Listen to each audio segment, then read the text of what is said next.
Hello my dear aspirants, let me provide the key and solutions for the questions from 51 to 62.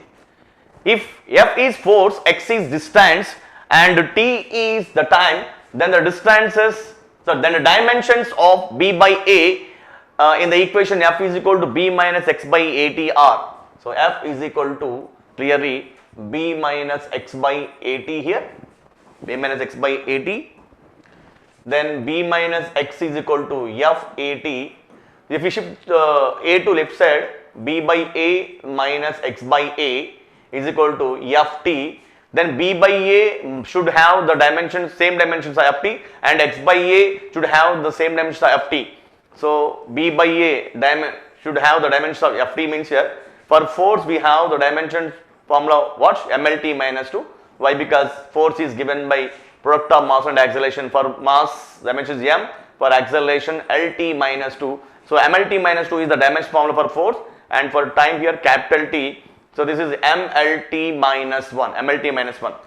So here which is having same dimensional formulas, then what is the dimensional formula for B by A here? MLT minus 1. So which option is having the same dimension formula of MLT minus 1 here? You take momentum here, product of mass and velocity here. So for mass dimension is m, and for velocity is nothing but displacement by time, means here length by capital by T means LT minus 1. So for velocity dimension formula is LT minus 1, m into LT minus 1. So MLT minus 1. So the dimension of formula of B by A is MLT minus 1. The dimension formula of momentum is also MLT minus 1. So momentum is the answer. Option 3 is the right answer. The static friction. See, when a body is at rest position, usually more friction force will be acted. So static friction is obviously more. When the body sets into the motion, when the body is sliding and when the body is under motion on a surface, the friction force will be reduced. And when the body is further rolling, further the friction force will be reduced. Actually, we have three frictions: static friction, kinetic friction, or dynamic friction, and rolling friction. So static friction is more than kinetic friction is more than rolling friction. So anyhow, out of these three friction, static friction is always greater than the dynamic friction. So always greater than the dynamic friction. A vector A points vertically upward and B points towards north. The vector product of B cross A. See, I am considering this. These are the coordinate axis, x-axis as well as y-axis, and I am considering the directions like this. So these are the directions here. If it is north, if it is south, and if it is east, this would be west. Then what about here? A vector A points vertically upward. So this is the vector A, and vector B points towards north. Towards north means here this one. This is vector B here. Then what about the cross product here? This would be A bar cross B bar will act. So A bar cross B bar will act towards what is along east. Option 2 is the right answer. A vector A has magnitude 9 by 2 units towards north. For example, see here, I am going to represent the directions like this here. This is north, south. In map also we will consider the direction like this, right? East, west. So clearly, see here, vector A has magnitude 9 by 2. So this is a vector here A has magnitude 9 by 2 and 9 by 2. The direction of vector minus 6a. So if it is A, minus 6a would be like this here. This is minus 6a vector, exactly in opposite direction. Then what about its magnitude? Minus 6 into A here, 9 by 2 means here 2 1 2 3 are. So minus 27 units towards south. Minus 27 units towards south. And 88 toward here. 88 means here in the same direction. This is 88. 88 means here 80 into 9 by 2. A magnitude 2 1 2 4 ja. So 36 units towards north. Minus 27 units towards south. Minus 27 units towards south and 36 units towards north. So option 3 is the right answer. The angular displacement of a particle is described as theta is equal to 2t plus 3t square. Then what about the angular velocity? Angular velocity omega is equal to d theta by dt. So d by dt of theta is equal to d by dt of theta is what here? 2t plus 3t square. So differentiation of 2t is 2 plus 3t square means 6t. But omega at t is equal to 2 seconds is what? 2 plus 6 into, in place of t I am substituting 2 here. So 2 plus 12 means here 14 radians per second. 14 radians per second. The units for angular velocity is what? Radians per second. 14 radians per second. Option 4 is the right answer. The acceleration of a car moving on a straight road with a constant velocity of, see, actually acceleration is given by rate of change in velocity. Whenever there is change in velocity, then only there will be acceleration. Here clearly mentioned that the car is moving with constant velocity. So then what happened? D by dt of constant velocity means here, what here? D by differentiation of constant is always what here? So 0 here. So differentiation is, so if any body is moving with the same velocity, constant velocity, it won't possess any acceleration. Acceleration only occurs when there is a change in the velocity of the bodies. So here 0 meter per second square. Two wires of same length and made with the same material are stretched with the same force. If the radii of the wires are in the ratio 1:3, then the ratio of their elongation is. So Young's modulus Y is given by what here? FL by AE. In this formula, F is the force and L is the length and A is what? A is area of projection and E is what? Elongation. Anyhow, two wires of same length means a length constant. Same material means Young's modulus constant, and same force means is this constant here. So what happening? AE is equal to constant means AE is constant means E is what? E is constant by means E is inversely proportional to so elongation is inversely proportional to area. So E proportional to inversely proportional to what here? Area means where surface of the wire is a circular shape. So E is inversely proportional to by R square means here E1 by E2 is equal to clearly R2 square by R1 square, R2 square. But clearly given here in the problem he has given R1 is to R2 is equal to 1 is to 3. Then what about R2 is to R1? It is 3 is to 1. So E1 by the ratio of elongations in the wires is given by R2 square by R1 square means 3 square means 9 by 1 square by 1. So it is 9 is to 1. 9 is to 1. So option 2 is the right answer. Along a streamline flow of a fluid. See, along a streamline flow, what will happen? The velocity of all fluid particles crossing a given position is constant. In streamline flow, a velocities of the all particles is constant when they are crossing a fixed point. So option 3 is the right answer. Which of the following gives the relation between Cp and Cv? Cp means what here? It is a specific heat at constant pressure. At constant pressure. Cv means it is a specific heat at constant volume. R means a universal gas constant. So the relation between these three parameters here, Cp minus Cv is always fixed. That is equal to what? Universal gas constant here. Cp minus Cv is equal to R. Where it is given in option 1. Compressed air coming out of the punctured football becomes what? Cooler. See, whenever a football is punctured, suddenly the air comes out and air suddenly expands here. Due to sudden expansion, it becomes what here? Cooler. It becomes cooler. So that sudden expansion is here adiabatic expansion. See, whenever the air comes out of a punctured football, it suddenly expands. Due to that sudden expansion, it cools. That sudden expansion is nothing but here adiabatic expansion. The work done by 1 mole of a perfect, so N is equal to 1 mole, clearly given 1 mole. When it expands thermally means temperature is constant here to double its volume. So initial volume is here V1 is equal to V, assume here. Later its volume is increased to double means here V2 is equal to 2V here, 2V. Initial temperature T is equal to how much? 0 degree centigrade means here, but we need to consider temperature. We need to consider what absolute temperature means here. It is what? 273 Kelvin. It is what here? 273 Kelvin. 0 plus 2. Then here universal gas constant R is equal to what here? 8.31 into 10 power 7 ergs. Mole inverse Kelvin inverse means here it is what here. I would like to mention this one word here in terms of joules. 8.31 joule per. Why? Because 1 joule is equal to 10 power 7 ergs. That's why 8.31 joule per mole Kelvin. mole Kelvin. So R is there. And what we need to find the amount of work done. So here the work done isothermally is given by, it is 2.303 into RT into Ln V2 by V1. So what is this one here? 2.303 into R is what? 8.31 into T is what here? 273 into Ln R2 by logs. So this is a log here. Log V2 by, sorry, log V2 by, V2 is 2V by V means here. So, but in problem log 2 base 10 is given 0.3010 means here 2.303 into 8.31 into 273 into what is that here?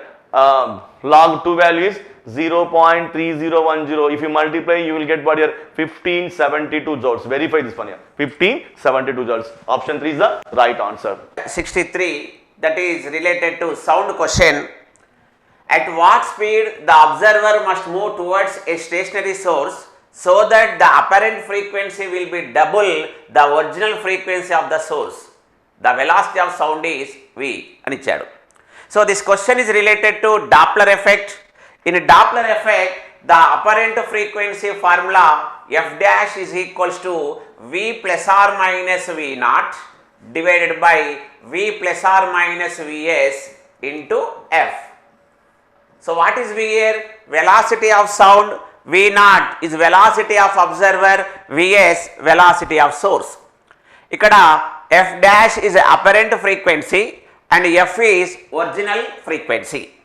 So here is asking what is the speed of the observer, is asking V naught value, and the observer is moving towards stationary source. So when the source is stationary, we are considering Vs equal to 0, and when the observer is moving towards then we are considering V naught is positive.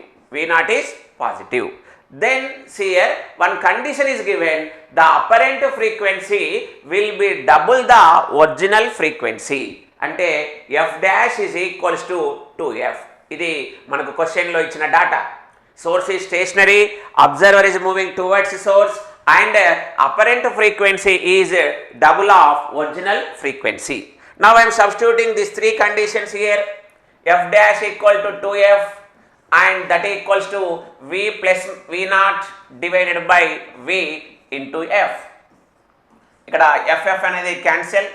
Then 2V equals to V plus V naught. Then ఈ V ని వేధిస్తే 2V minus V that equal to V naught.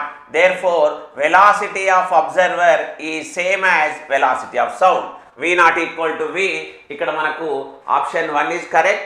There no objection. మనకు V naught equal to V అనేది వచ్చేసింది. So next question students.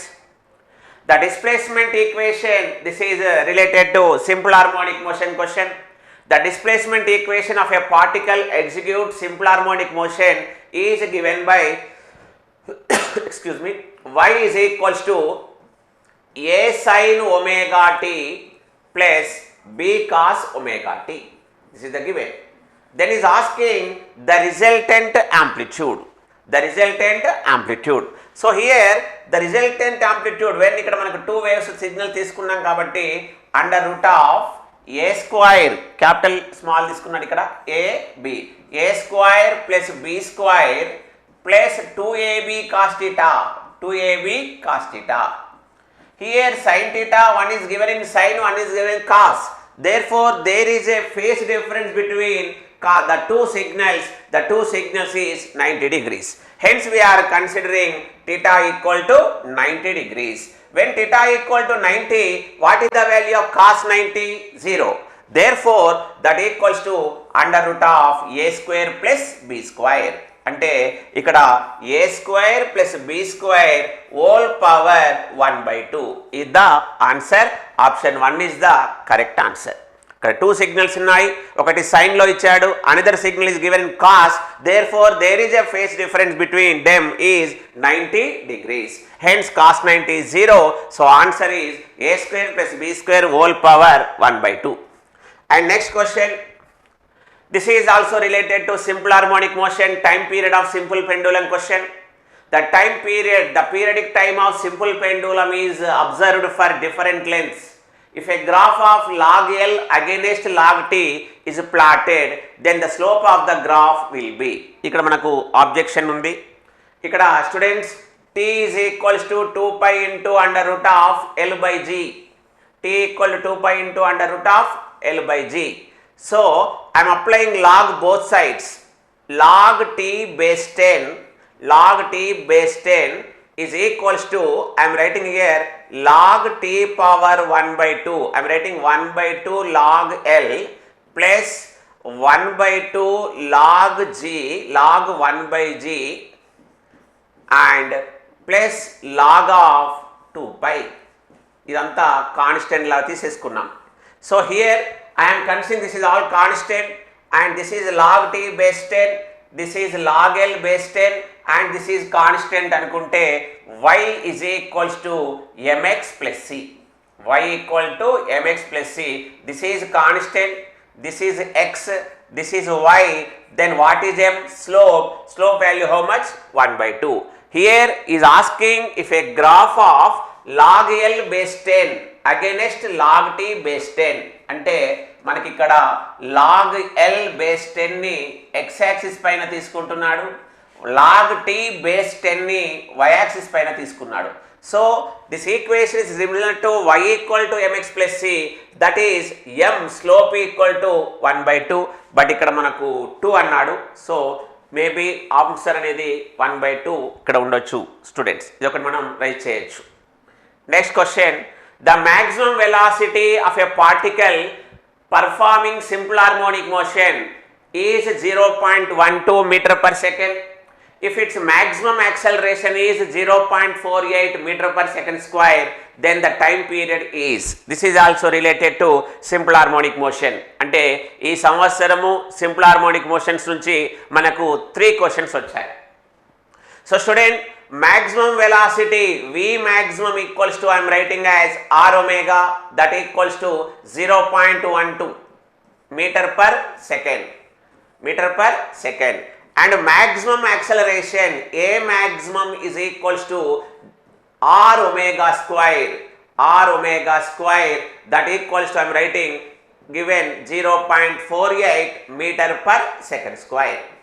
So maximum velocity formula r omega, maximum acceleration formula r omega square, maximum velocity is given as 0.12, maximum acceleration is given as 0.48. Then is asking time period, then is asking time period.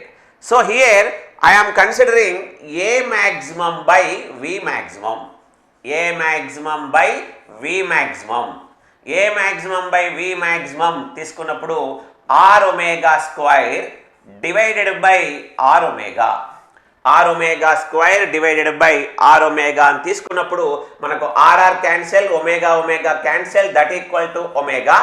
A maximum by V maximum equal to omega, that equals to A maximum value is given as 0.48, V maximum is given as 0.12, 12 1 ja 12 4 ja, therefore omega equal to 4, omega equal to 4, but is asking time period. So we know that omega equal to 2 pi f and f equal to 1 by t, therefore 2 pi by t equals to 4, 2 pi by t equal to 4. Then I am writing here t equals to 2 into pi value how much? 3.14 divided by 4. 2 1 ja, 2 2 ja, 2 1 ja, 2 1.57. 2 1.57, 1.57 into 2 is how much? 3.14. Therefore time period equals to, time period equals to how much? 1.57 seconds. Time period t equal to 1.5 second. So option 3 is correct, no doubt. Next question, this is related to modern physics. The minimum energy required to take out an electron from an alkali metal. So student, already we know that photoemissive effect, this is a metal. When a light is incident on a metal surface, then what happens? Electrons will be emitted from this metal surface. Electrons will be emitted from this metal surface. So this is E, energy of incident light. When a light is incident on a metal surface, some energy, the minimum energy is required to emit the electron. That minimum energy to emit the electrons is known as work function, which is also known as threshold energy, which is represented by W. This is option 4 correct answer. And next question, this is also related to modern physics question, related to laser question. N1 is the number of atoms in the ground state and N2 is the number of atoms in the excited state. Then condition for population inversion. Students, we know that N1 ante emannadu number of atoms in ground state, N2 number of atoms in excited state. Therefore, when N2 greater than N1, then only emission takes place. So, this is the correct condition. To obtain population inversion. What is the condition? N2 is greater than N1. What is N2 here? Number of atoms in excited state. N1 is number of atoms in ground state. Next question. This is related to magnetism. Two magnets have magnetic moments in the ratio 2:1 and their pole strengths are in the ratio 1:2. Then the ratio of magnetic lengths. So we know that magnetic moment capital M is equals to small m into 2L. Magnetic moment capital M equal to small m into 2L. Here M1 by M2 equal to, that is ratio is given. I am writing M1 into 2L divided by M2 into 2L. Here I am writing 2L1, 2L2. Capital M1 by capital M2 equal to M1 by M2 into 2L1 by 2L2. దీన్ని ఇలా రాస్తున్నాను. M1 by M2 is equals to small m1 by m2 pole strengths into 2L1 by 2L2. 2L1 by 2L2. Now M1 by M2, two magnets have magnetic moment ratio is given as 2:1. So I am writing M1 by M2 equal to how much? 2/1 is equals to pole strengths are in the ratio 1:2, 1/2. That is asking 2L1 by 2L2. 2L1 by 2L2. So here simplify చేస్తే మనకి ఏమొస్తుంది? 2L1 by 2L2 equals to 2 2 4, 1 into 1, 1. So ఇక్కడ what is the correct answer? 4:1 is the correct answer. 4/1, option 4 is the correct answer. Next question, students. This is also related to magnetism. Types of magnetic material question is asked. The susceptibility of paramagnetic material. Susceptibility, which is represented by Xi, susceptibility equal to formula mu r minus 1. In paramagnetic material, mu r is slightly greater than 0. Mu r is slightly greater than 1. Whereas diamagnetic material, mu r less than 1. In ferromagnetic material, mu r is very, very large. But is asked only paramagnetic material. In paramagnetic material, the relative permeability is greater than 1. Hence, the susceptibility is greater than 0. Susceptibility is what? Greater than 0. Here susceptibility symbol is what? Xi. So when susceptibility is greater than 0 means what? The value of susceptibility is small and it is positive. Hence the correct answer is option 1, positive and small. This is the answer. And next question, 71 question. This is related to electricity question. There are 3 equal resistors. How many different combination of these resistors are possible? Simple. 3 equal resistors ni now I am connecting in series. This is the one combination.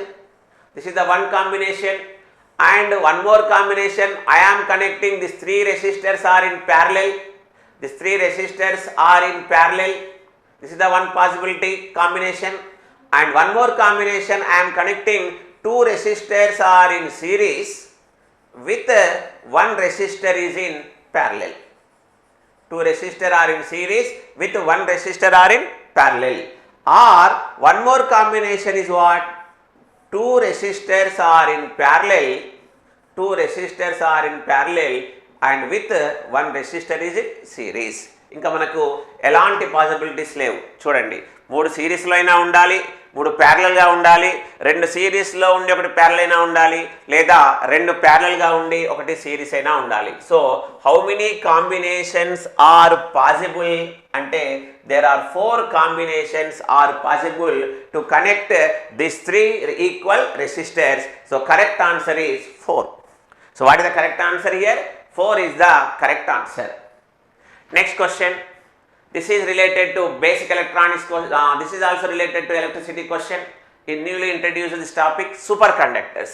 So this is according to superconductor, they behaves as what? Asked the question, perfect diamagnetic material. So one experiment is there, Meisner formula there. When the material superconductor is placed in a magnetic material, the magnetic field lines are penetrate కాకుండా side నుంచి పోతున్నాయి కాబట్టి it act as a weak magnetic material, hence superconductor is a perfect diamagnetic material. Superconductor is a perfect diamagnetic material, hence option 4 is the correct answer. Student, next question.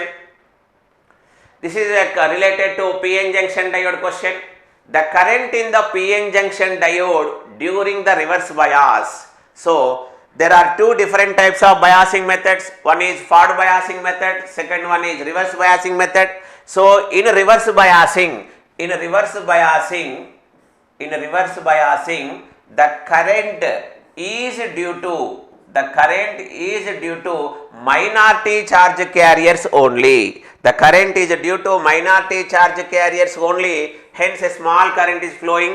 Hence the current in the PN junction diode during the reverse bias is due to minority charge carriers only. Option 2 is the correct answer. Next question. Which of the following has maximum energy gap? So ikkada manamu based on forbidden energy gap, materials are classified into 3 types and discuss chesam. Top band is known as conduction band, bottom band is known as valence band. The region between conduction band and valence band is known as forbidden energy gap. Danne ikkada adugutunnadu. So based on this forbidden energy gap only, materials are classified into 3 types: insulators, conductors and semiconductors. Out of these 3, semiconductors forbidden energy gap is approximately 1 electron volt, and conductors that are metals, there is no forbidden energy gap. But in insulators the energy gap is very large. In insulators the forbidden energy gap is very large. So question is asked, which of the following has maximum energy gap? Answer is insulators consist maximum large forbidden energy gap, whereas in conductors there is no forbidden energy gap, hence conductors always conducts, insulators never conducts. But semiconductors, the forbidden energy gap is approximately 1 electron volts, hence they partially conducts. This is the classification of material related question in basic electronics. Option 1 is the correct answer. And next question, which of the following is true for Fermi energy level in p-type extrinsic semiconductor? So there are 3 types of semiconductors. One is intrinsic semiconductor, and second one is n-type extrinsic semiconductor, and second one is p-type extrinsic semiconductor. So these last two are extrinsic, first one is intrinsic semiconductor. In intrinsic semiconductor, this Fermi energy level is between ante correct ga middle between in conduction band and valence band, forbidden energy gap ki madhyalo untundi. Ee region manam emannam forbidden energy gap. Aa forbidden energy gap ki madhyalo unnadani manam emantunnam ante Fermi level, where in intrinsic semiconductor we know that this is conduction band, this is valence band. If it is n-type semiconductor, in n-type semiconductor this is conduction band and this is valence band. So I am writing here, in n-type semiconductor Fermi energy level near to conduction band, conduction band. But the question is related to p-type semiconductor. In p-type semiconductor, see here, this is conduction band, this is valence band. So in p-type semiconductor, Fermi energy level near to its valence band, near to valence band. So ఇక్కడ options లో చూడండి, which of the following is true for Fermi energy level for p-type semiconductor? At middle of the band gap అంటే అది intrinsic semiconductor, close to valence band, that is the correct answer. Close to conduction band అయితే if it is n-type semiconductor. So Fermi level will be existing, it does not exist is wrong. Fermi level is existing, it is middle of the band gap అయితే intrinsic semiconductor. If it is close to conduction band అయితే n-type semiconductor. The question is related to p-type semiconductor, hence option 2 is the correct answer. Thank you students.